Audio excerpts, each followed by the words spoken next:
Imagine waking up one day to a significant shift in how education is governed.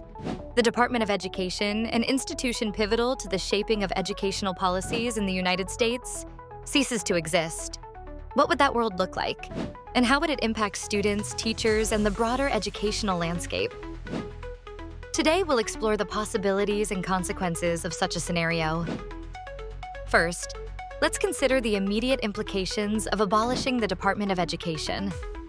Established in 1979, this federal department oversees the implementation of policies, administers federal funding for education, and enforces federal education laws.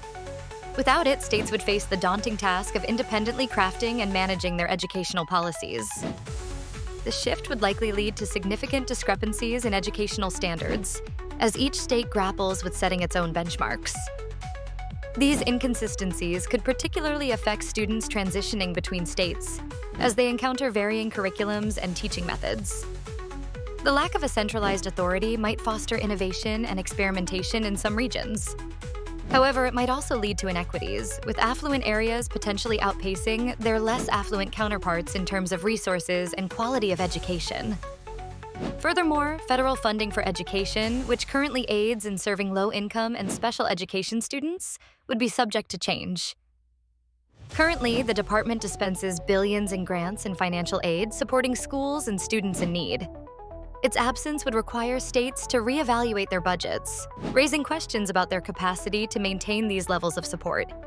On an institutional level, schools would need to navigate a landscape where adherence to national educational initiatives, like the Every Student Succeeds Act, becomes optional or non-existent. This could lead to a diverse range of educational strategies, with schools having greater autonomy. While this autonomy might enable tailored educational approaches catering to local needs and cultures, it could also create a patchwork system where educational quality and policy differ drastically from one state or district to another. Teachers, too, would experience shifts. The absence of federal oversight could mean greater flexibility in curriculum design and teaching methods, possibly enhancing creativity and job satisfaction. However, disparities in professional development opportunities and compensation across states could exacerbate teacher shortages in certain regions, impacting the overall quality of education.